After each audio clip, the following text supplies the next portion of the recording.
Hej og velkommen til Rasmus' naturprogram. Programmet, hvor vi udforsker naturen. Som du kan se på kortet, er vi lige nu på Præstevej i Korup, nærmere betegnet som Præstevejs legeplads.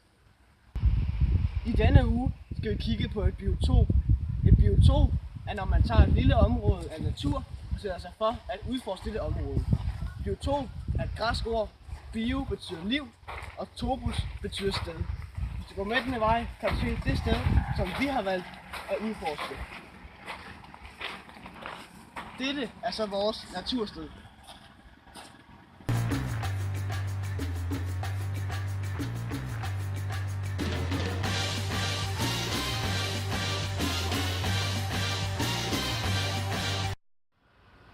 Dette biotop hører med under kategorien vejkant. Mange tror, der ikke er særlig meget liv i en vejkant, men de tager fejl. Vi starter med at kigge ned i jordbunden, og der får vi øje på en løvetand. Den er også bedre kendt som en mælkebøtte. Ja, og så lige prøve at komme tættere på her engang. Javel. Så kan vi se, at bladene de ligger hen langs jorden. Derfor har den flydeblade. Og hvis du kigger på bladene, kan du også se, at der er takker på bladene. Derfor at det er et fjerdedelt blad. Desværre så blomstrer planten i maj og juni, så vi kan ikke se blomsten nu. Men her får I lov at se et billede af blomsten, der er sprunget ud. Dens blomst tilhører kurblomstfamilien. Den bliver også betragtet som ukrudt. Den kan blive op til 45 cm høj.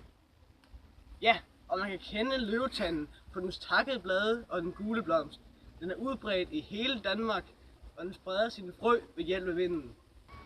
Den næste biotop, vi skal kigge på, kaldes rejgræs. Det kan blive op til 70 cm højt. Det blomstrer i juli, juni og august. Lige inden det blomstrer, er der 18 knopper i toppen af planten. Disse knopper vil springe ud og blive til flotte blomster. Du kan se et billede af blomsten her.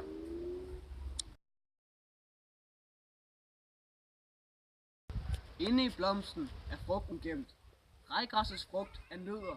Nødderne er dækket af dækblade uden stak.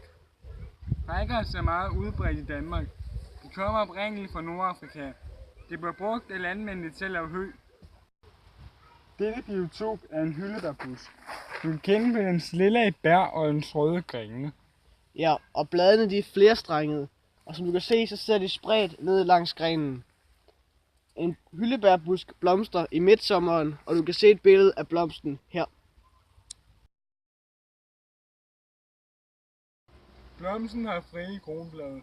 Mange bruger dens blomst eller bær til at lave hyldebærsaft med, eller meget andet mad at drikke. Og derfor er hyldebærbusken den mest brugte busk i hele Danmark. En af dem i hvert fald. Selve busken kan blive op til 8 meter høj. Denne plante er en skovhøvert. Den vokser overalt i vejkanter i Danmark. Denne her er desværre død, men nu får du at se et billede af en levende skovhøvert.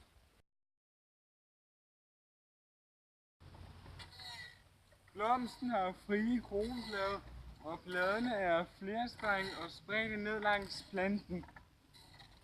Det vi ser her, det er en brændenælde. Det er også en ur, det kan blive op til 2 meter høj. Ja, og den har rudeformede blade, og bladene er spredt ned langs planten. Desværre er den ikke udsprunget nu, men nu ser du et billede af en udsprunget brændenælde. Blomsten har frie kronblade, og den vokser overalt i Danmark. Ja, og man kan både bruge planten som krydderi eller til at lave suppe af. Men planten har lange brandhår, så man skal passe på, at man ikke rører ved planten, fordi at så kan det godt grine af, så man får et udslag. I dette biotop er der masser af liv, blandt andet regnormen, men du kan ikke se den, fordi den lever under jorden. Og regnormen den hører til nedbrudfamilien. Det vil sige, at den nedbryder gamle blade og andre planterester, der falder ned på jorden.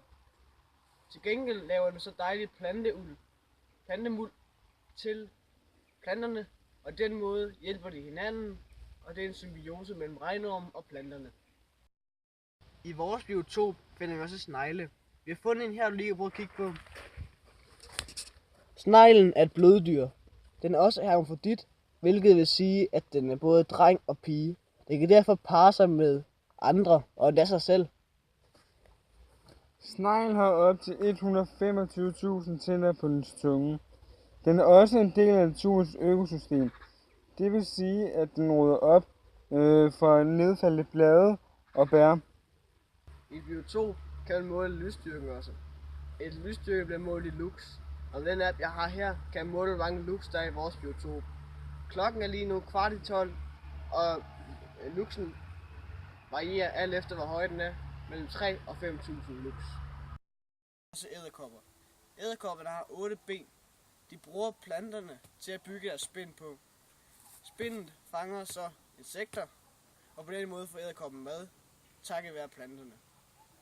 Til gengæld er der insekter, som spiser planter, men takket være edderkoppen kommer der færre af disse insekter, og på den måde hjælper edderkoppen så planterne med at overleve. Lige nu sidder Rasmus og graver. Det er fordi, at i jorden kan man finde mange spændende oplysninger om ens biotop. For eksempel, hvor meget vand der er i jorden, og hvilken pH-værdi jorden har. Men nu når vi har fået nok jord, går vi tilbage på laboratoriet og tester disse to ting.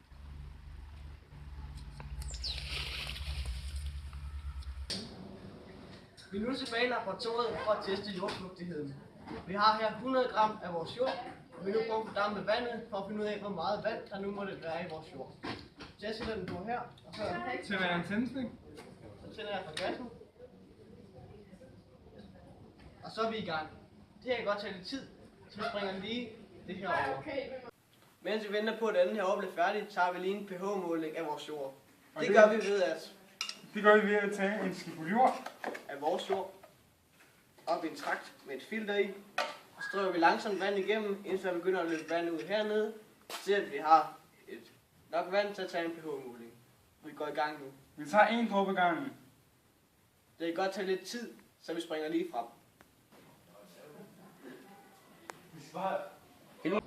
Vi har nu fået løbet nok vand igennem vores filter, og vi kan nu måle pH-værdien på vores jord.